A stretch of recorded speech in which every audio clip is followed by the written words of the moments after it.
Thank you very much, dear Mrs. Chairwoman. We are very happy to have you with us for chairing this forum together with Mr. Rivlat, the Special Rapporteur on minority issues for the Human Rights Council. And as you said, we count on this forum to be a new step, strengthening the role and action of the Human Rights Council on such very important issue. Excellencies, distinguished delegates and participants, ladies and gentlemen. It is my great honor to open the 17th session of the Forum on Minority Issues on the theme of minority representation and self-representation in public spaces and discourses. At the outset, I would like to welcome everyone and express my sincere thanks for participating in this forum in Geneva, and also to those who follow us online and will intervene through pre-recorded video messages. I look forward to the rich interactions with all of you. If I may, I would like to take this opportunity equally to warmly welcome and congratulate you again, Mrs. Anastasia Grikley, who has kindly accepted the important task of chairing this session of the forum. In a short delay, I would say, I thank you very much for that. Mrs. Anastasia Grikley addressed racism, as she said already, and promoted human rights throughout her life at local, regional, national, and international levels, in direct work with discriminated groups, in academic arenas, and in global and local policy and human rights fora. So you are really, dear Madam, the perfect person to be seated in the chair for this forum, and we welcome you again. I also wish to welcome Mr. Nicolas Rivrat, our Special Rapporteur on minority issues, and thank him for his work in guiding the important forum and preparing its annual session. And I'm very happy to have discussed with you concerning this forum these past few days. I thank you very much also for your role, sir. And finally, I would like to welcome all more than 500 participants, representative of member states, United Nations specialist agencies, human rights mechanisms and bodies, international and regional organizations, national human rights institutions, as well as non-governmental organizations, academics, and experts. Distinguished participants, this forum serves as a unique venue for reflecting on issues pertaining to the enjoyment of all human rights by minorities through dialogue and cooperation between all stakeholders.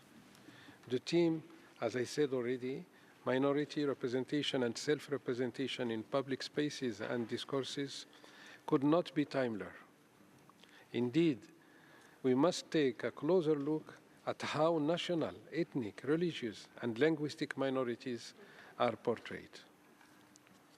All too often, these representations carry biases and perpetuate negative stereotypes, creating barriers to social integration. But this is also a time for hope and recognition.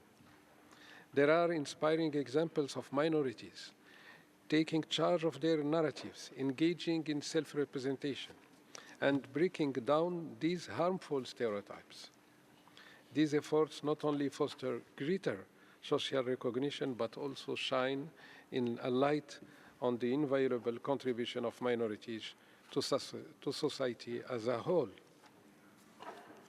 As President of the Human Rights Council, I would like to take a moment to highlight that the Council has taken significant action to ensure that human rights and minority issues remain firmly on the Council agenda, as we are witnessing today, all of which can enrich the discussions occurring again today. The Council, through the mandate of the Special Rapporteur on minority issues, is annually discussing progress in promoting the implementation of the Declaration of the Rights of Persons Belonging to National or Ethnic, Religious and Linguistic Minorities, examining ways to overcome existing obstacles to the full and effective realization of their rights.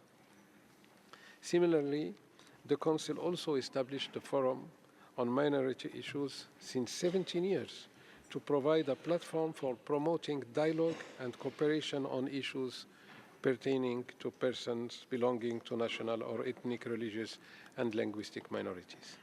And since its establishment, the UN Forum on Minority Issues has played an essential role in promoting minority rights. For example, the Forum produced valuable guidance to human rights actors at the international, regional, and national levels through a set of action-oriented recommendations which are presented to the Council annually, as we all know, by the Special Rapporteur on Minority Issues and aim at establishing more cohesive and inclusive societies. Excellencies, dear colleagues, distinguished participants, all participants during these 2 days have the opportunity to actively shape and strengthen the recommendations emerging from this forum. I, of course, went through the agenda, a very rich one, and I am pretty sure it would give you the opportunity to act accordingly to this goal, our common goal, to make further recommendations, further proposals to protect the right of minorities. From this forum, building upon the valuable outcome of previous sessions, then we will go this way. I encourage each of you to seize this opportunity to contribute to advancing the promotion and protection of the human rights of minorities.